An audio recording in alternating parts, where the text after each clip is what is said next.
precisely. The limit is 1,429,4,0,0,0,0,0,0,0. It's a travesty. The writing is on the wall. Washington, D.C. through our lens is nothing but a huge money pit. Today we hear words such as national deficit, federal spending, and governmental debt. Even though there have been multiple discussions over this very topic, the people in Washington seem to contradict each other, which consequently prevents any progress from being made. Government debt is an accumulation of budget deficits. Year after year, the government cuts taxes and increases spending. However, holders of debt want larger interest payments to compensate for an increasing risk that they won't be repaid. This added interest payment expense usually forces a government to keep debt within reasonable limits. The U.S., however, was a beneficiary of two unusual factors. First, the Social Security Trust Fund took in more revenue through payroll taxes from baby boomers than it needed. Ideally, this money should have been invested to be available when baby boomers retire.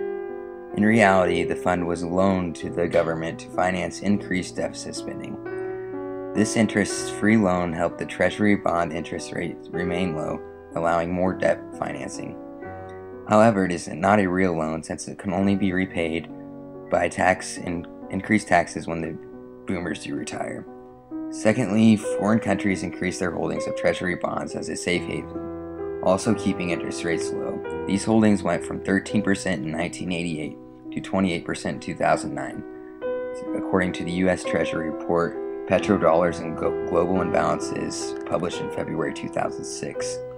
Even during the recession, countries like China and Japan increased their holdings of treasuries to keep their currencies balanced in relation to the dollar. So if China is going to change $1 trillion into Chinese money, that means China is going to sell $1 trillion and buy a huge amount of Chinese money. And moving that much wealth from one nation to the other will lower the value of the US dollar, raise the value of Chinese money, with the unfortunate effect that then anything made in China becomes more expensive in America. If they take $1.4 trillion out of the United States and pour it into China, the value of the Chinese currency is going to more than double. If it more than doubles, everything we buy from China will be more than twice the price. And when the price of dolls and basketballs and everything goes up here and we buy less, what happens to all those people in China who have jobs making things for America? The Chinese government can't risk that. So for the moment, they can't take their money out of America.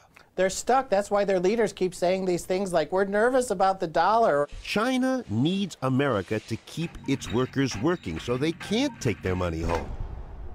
Not yet. Robert Krulwich, ABC News.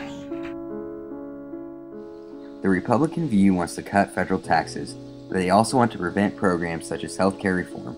Republican Congressman John Boehner says we need to focus on making financial cuts rather than spending money. Hi, I'm Congressman John Boehner.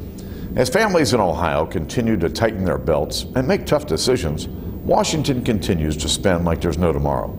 Last week alone, the majority in Congress passed a $1.9 trillion increase in the debt limit, while the president offered a budget that includes $3.8 trillion in government spending and a $1.5 trillion deficit.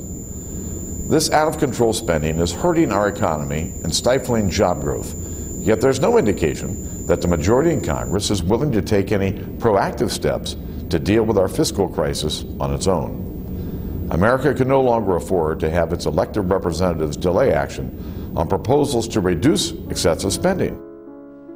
The Democrats, on the other hand, have been handing out government bailouts and pushing social reforms such as health care and unemployment benefits. Senator Dick Durbin feels as though Republicans are only interested in cutting taxes for the wealthy. I left that commission hearing yesterday voting to cut $4 trillion over 10 years to come to the floor of the Senate, where the Republican side of the aisle, the Republican Senate leader, Mitch McConnell, has a proposal for tax cuts over the next 10 years of $4 trillion. What a coincidence. All of the pain that would be inflicted on the American people and our economy from the Deficit Commission proposal to reach the goal of moving toward budget balance and sensible budgeting would be completely wiped away by the Republican tax cut proposal. And that's why this debate is so critical. Republicans across America reject the Senate Republican position calling for tax breaks for millionaires. When you add those who say just extend the tax breaks for those making $250,000 or less, or don't extend any tax breaks, the Republican position is rejected by Republicans across America. Why? Because they can add and subtract. And they understand that to give a tax break to the wealthiest people in America at this moment in history is foolish and reckless. And yet that is the position of the Republican Party and a definition of their values. Many of the political leaders are saying that we need to do something so that our children and grandchildren will not inherit the burden of our financial irresponsibilities.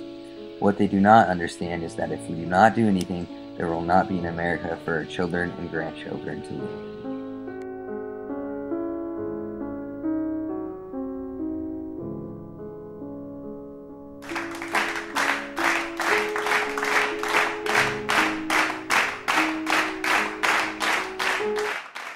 I represent the rent is too damn high party. I represent the rent is too damn high party. I represent the rent is too damn high party.